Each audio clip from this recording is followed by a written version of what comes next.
We're here today with Aruna Chandrasekhar, who's an independent journalist and a writer from India, currently at the University of Oxford. Her interests and work dwell on themes of corporate accountability, climate change, indigenous rights and resistance, environmental law, energy conflict, gender, and public health. Her stories have appeared in the New York Times, The Guardian, New Internationalist, BuzzFeed, Earther, and many other outlets. Aruna, thank you so much for having this conversation with us. Thanks so much for having me, Vishakha. It's a real pleasure.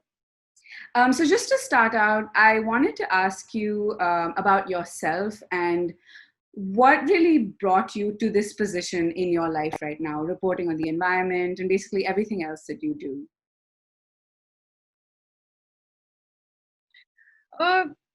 How much time do you have? So I'm going to give you the quick distillation. I grew up on the East Coast in a city named Vishakha, which even has a nickname. It's called Vizag. And it's a city of cyclones. And I didn't know, we grew up in different parts on the coast, lived in Bombay for many years.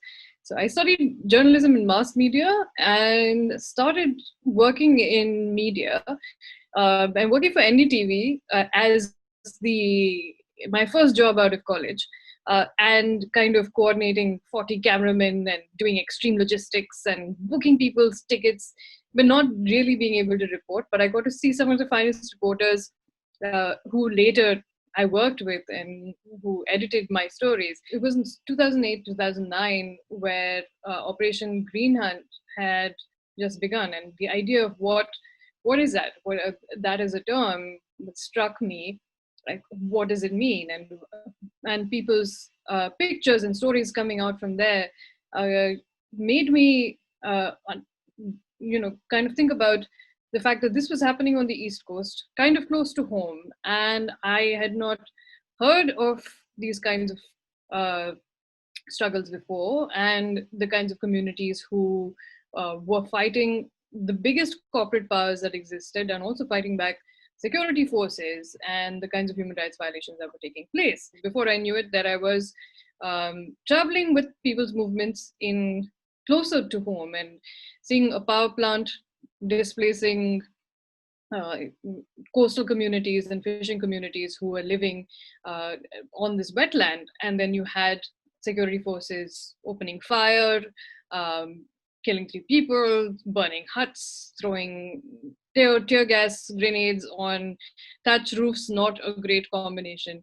And at that point, once you see things like that, once you meet families of the dead, see what the development agenda and how that kind of plays out in real life, there is sort of no looking back. It was mostly part of an important way for me to also dwell on these questions of where was I as an upper caste Indian getting my food, water, and energy from?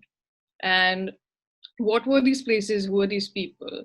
And looking and going and seeing for myself. And that was, I think, the most important lesson in journalism. So many times we keep hearing the idea of, okay, yes, the tyranny of distance and of being in Delhi or being in all these other different places.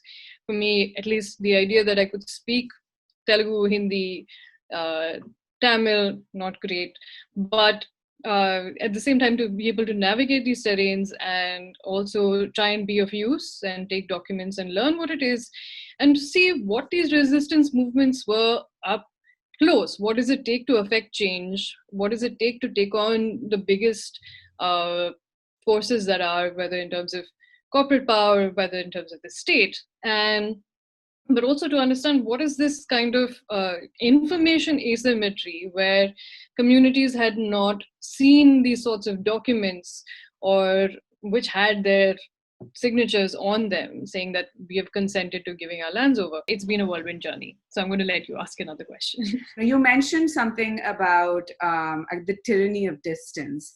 Is that something that you think about a lot now, being in Oxford, but predominantly being someone who is reporting on India, on South Asia, and different communities within that space? It does play on my mind a lot because there is a lot that you can report on and which is why sometimes speaking to other journalists, and as we navigate the Environment Ministry's website and all of the different um, data that's available on it, and the stories that can be done sitting in lockdown, also possible, and with the right contacts and having developed them. But then it's never going to be the same. And at the same time, there is also fear of a loss of some legitimacy by not being there. And primarily for me, I miss reporting on ground. I think part of the reason of also getting into this beat was to go and see for oneself, or to be uh, to get away from these very staid notions of how things work, and encountering different voices and speaking to different sides. You're only going to be able to see things through a certain filter from sitting further away. And I think it does play a huge role, and especially, of course, there can be series of different stories that can be done from sitting in Oxford or sitting in DC or Connecticut, and especially playing into looking at analysis or based on uh, science and data and a whole range of different stories that can be done. But it's never going to substitute being actually there on field and doing things. But yeah, I think there are large gaps that can be filled. I think there is enough and more to analyze, and more stories sort of coming through. So much as I miss it, there's also the idea of, okay, at what point do you become diaspora? um, and at what point is it a temporary break? And at the same time, who are you endangering when you do go on field, right? And being aware of what that is, and how do you tell those stories once you do go on the ground. But the other important thing as well being that in all of these situations as well, it's going to be um, me parachuting into places and automatically um, garnering attention, as well as at the same time getting the bylines that local journalists don't get and collaborators don't get. And being aware of that is extremely important, because their lives are at risk. You can always be a fly-by-night reporter, show up, do your piece, have it come out somewhere influential, or have access to editors, and then local journalists and your collaborators have to deal with the risks that come from that. And having to live in the same town as a mining mafia or a company or their operations has very, very different risks that you can't go away. You still have to live in the same town. You still have to live with those same threats. You still have to find ways to make journalism pay the bills. And in many of those publications where the maximum amount of advertising and revenue does come from these companies, is extremely high chance that your stories will not run. But now also, I think this tyranny of distance, as we discuss it, also comes at a time where many mainstream news publications have cut back on their bureaus and saying that we don't that the first jobs to go are district reporters. So there is an extreme wealth of information, of institutional knowledge that is being lost. And as much as you might have a swagadelic star reporter going in and extracting or doing an interesting story and then deciding whether you want to name names or not name names, you're seeing that being lost, and especially to an audience which is local and that actually matters and can affect change, versus, oh wow, extremely nice moving piece. Yes, the government might sit up and take more attention if it's out in a New Yorker, but uh, what happens otherwise, what information we rely on essentially comes from there. I would have journalists over there telling me that they quit journalism to become insurance investigators because at least then they could do investigations. And to me, I think we're all at a very strange time where especially environmental journalism seems to be at risk right now, considering the kinds of censorship that seems to be facing globally. You talked a little bit about reporting on, parachuting in and reporting on communities that aren't ours, and making sure we do justice to that narrative. And this is something that I think about as a journalist all the time too, and especially from like when reporting on India, coming in with, like a certain more privileged lens than maybe the people who are on the ground at that minute and the people we are reporting on. So you've talked a bit about it, but is there something in particular you think about or do to make sure that you're doing justice to a story while also making sure that, you're mindful and you acknowledge the space that you're in?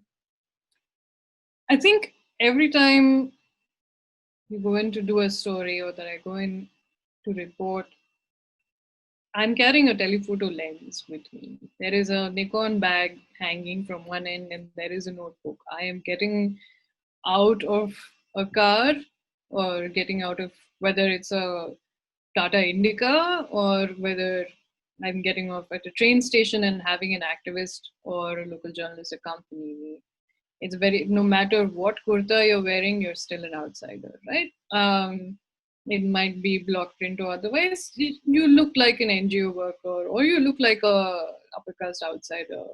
And acknowledging that is something that is always going to happen, and it's always, and because of that, either the space that you occupy, the respect that you get is conditional to you showing up as an outsider. Uh, and I think it's extremely important. Uh, it's very easy to say that, okay, traveling in indigenous areas, you feel like less at risk because, again, patriarchal notions and otherwise. It's I think what the things that I try to be extremely mindful of is, of course, where are you meeting people? Are you meeting them in their homes? Are you meeting them in a safe place? Do you know if there are people who are tailing you? If you're putting people at risk, the idea of being extremely aware of their safety, timings, what time of the year, if it's kheti season, if people are busy in their fields, if they've got other things to do. I think the main thing being is there is security forces and there's combing that's going on. Do you want to be the person who shows up there and is a bigger risk to everybody else, right? Are you, and that sense of like trying to be aware of how, and we're often put in our place, which is great. Nay, today everyone's busy in the field. You take another 2 days of sitting in uh, your deluxe AC lodge and mulling over your story and where it's going to come from. I think it's really important to be aware of the fact that people are giving you time and space because they hope that something will come out of it. I think clarifying what you're there for, who you're working with, what could happen as a result, what, and both the good and the bad, and especially the bad and the risks that are involved. Making sure you have consent, checking back, showing people their images as well as also of trying to make sure that their quotes are on board. All of that is especially important, and I think at least when taking photographs as well, I stopped taking as many photos as I used to before, because again, part of it felt extractive or as you go along. But I think the idea of just making sure that everyone is safe and also okay with it. But most importantly, I think like this kind of happens, maybe organizations as well as nonprofits or otherwise want to portray the idea of what it seems to look like in a developing country and how acute a situation is, but to always portray people from a position of dignity as well as power. And that's something that's extremely vital. I think as far as possible, I know that I've also not necessarily been the best at it, but to try and acknowledge collaborators, to make sure that they're paid, make sure that they have that, or in one way or the other, that they're supported. Like, I don't know, for me, also sort of having worked with movements and seen that, I think there is a sort of commitment to, I try to not just do flash in the pan stories and to kind of stick with and see through a series of different questions so that that's something explored, and to sort of also stay in touch with sources, and it's not just on a need to know basis. I think all of that is important, and but and while writing stories, acknowledging where you come from, and I think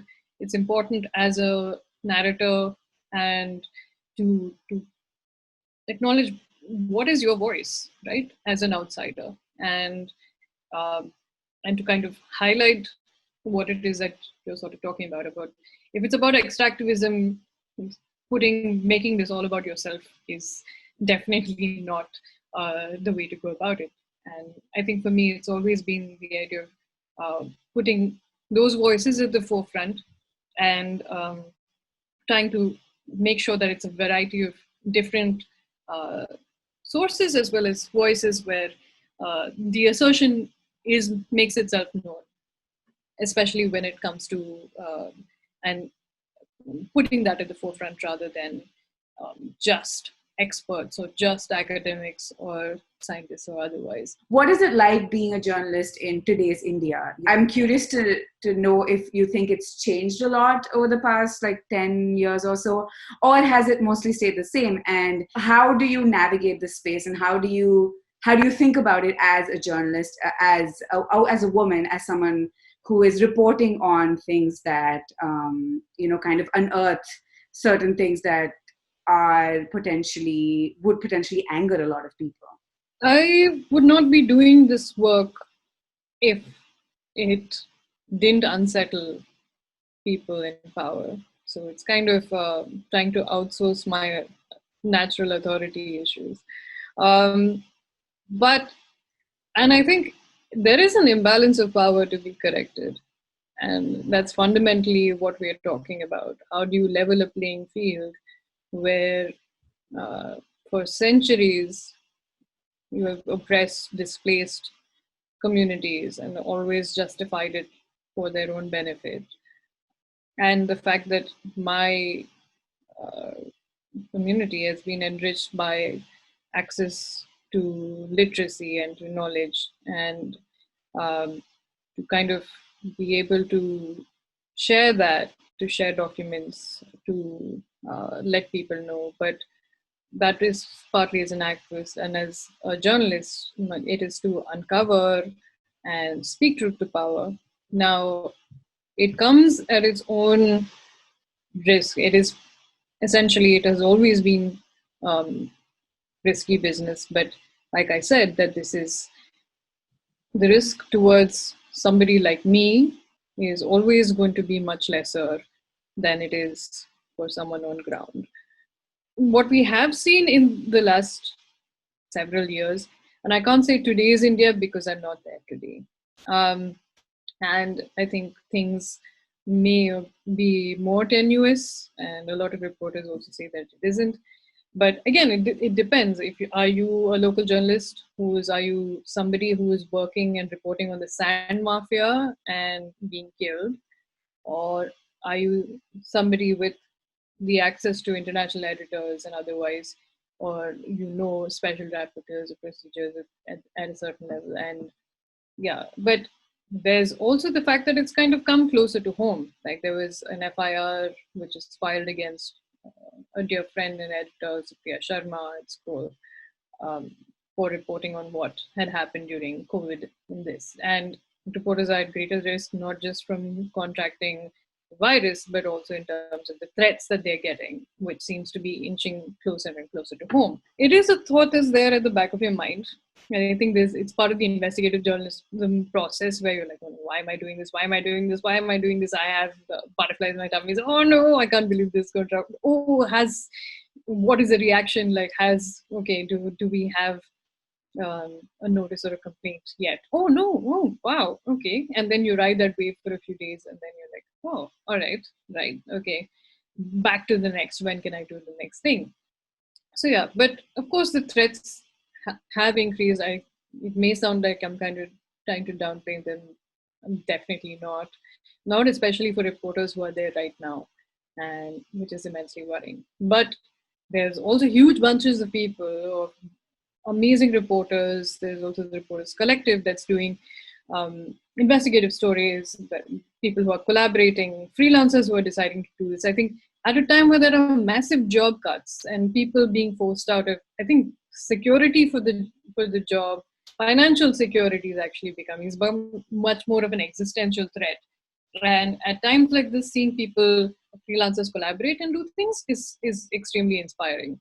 What do you think that we as a general public and we individually as people from the South Asian subcontinent, what do we owe to the global South, if anything? And what more needs to be done to kind of bring attention to everything happening, particularly in the environmental sphere in the global South? I think it's important for us to kind of reflect on where we are at this moment, because as well as people living outside India, but in spaces or in countries where the powers that be are more listened to or have influence back home, it's important to both speak up and understand. Like so many of the times, like for instance, I think there was during the citizenship act protests that were taking place, I think a lot of people lost their cool at the war over chai tea, and sometimes diaspora being extremely basic in terms of the issues that are raised. And but of course at the same time we're like, yo, go Hassan Minaj, you are a hero. But that also speaks to the kind of enormous influence that American culture or international pressure can actually bring about. And the fact that, I mean, it's the envy, right, of every journalist in India or in any other part of the world where press freedom is limited. The First Amendment, chef's kiss, arriva. So yeah, to be able to use the kind of access and free speech that still is afforded to you. Like what's important is that what happens right now in South Asia, we're going to feel, and we're seeing impacts sort of happening real time. This is not a space like the US is more of a space where you can talk about deniers. Here, that climate change is not something you deny; it's something that you live and you're living through right now. So claims of net zero, 2050 targets. So a lot of climate reporting. Thankfully, there are amazing reporters in the States also who cover impacts on ground back in India, using their platforms to be able to highlight this, because these are impacts that are happening right now. The idea of, okay, 20 years, 10 years, 50 years, I think the time is right now. The kinds of pushbacks and changes that we are seeing happen, India's kind of becoming the world's big last ditch fossil fuel dumping ground experiment, willed by the powers that be. So it's important to pay attention and also both fundraise, speak about it, talk about it. Universities to be able to mobilize, to be able to protest, or to be able to have more platforms focusing on this. Like the thing that really drives me up the wall sometimes is the fact that the US has more full-time climate journalists than people in the countries that are facing the worst impacts, where you don't necessarily even have full-time environment reporters. So I think being able to use that, while also being cognizant of the idea of parachuting, right? Like you sending reporters from there to come to India to do stories on whether it's violence against women, what is the latest thing to kind of do there, but collaborating with journalists here or commissioning work, especially at a time where these jobs are drying up. Most of the reporters that I know, some of the best are freelancing right now. So I think commission more work to local journalists, talk about it, get mad, use whatever platforms you can. And fine. I mean, we might even accept the chai tea as long as we talk about the coal auctions as well. What do you think is the role of journalism in like challenging the status quo, and how do you think that you as a reporter, how do you fall into that? That is literally the job description. That's what you do. That's essentially is speaking truth to power. And except we seem to be in a situation where we're speaking about power and obscuring the truth, to ensure that power becomes more absolute. So the role of journalists is to not walk down that dark road, and to be able to offer courage to, I mean, play the role of a witness. There is some, to an extent, you're like, okay, to what extent does your work actually influence out? I think of that a lot, because as someone who's been on a different side of the fence as well, then knowing that journalism is only one part of the puzzle, just it's only one link in the chain. You have more stories being done now. Yes, if investors choose to take action based on that, if communities decide to hold their leaders to account, um, I think some part of it is also, some element of it is common whether you look at the States or the UK or India or Brazil, the rise of the far right. How do you make sure that these are issues that get centered?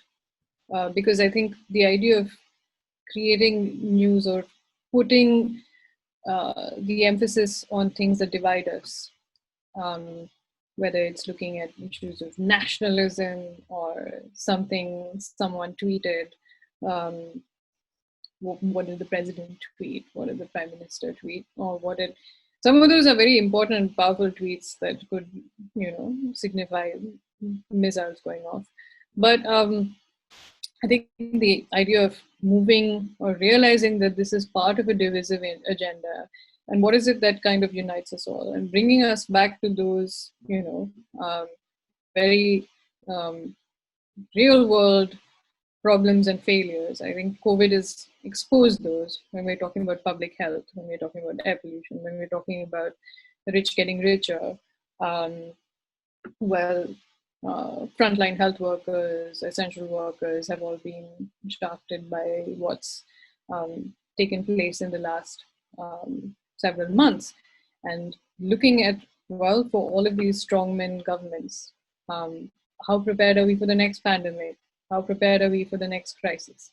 So these are questions that we need to foreground and not let that agenda be wrested away by, again, the sort of politics that hopes to reduce us to binaries of are you left or right, or who gets cancelled, who doesn't. The idea is that climate change or inequality will ensure that all of us, or some more than most, will be cancelled. And how are we going to grapple with it? And how do we ensure that we pass the mic that to people who need it the most, and who still haven't been given the sort of spaces that um, that we require but have the most to lose. So how do we continue to hold governments to account on those issues when they're trying their best to retain power and shift the narrative onto things that shouldn't matter as much? Yeah, thank you so much for taking the time out and answering all my questions.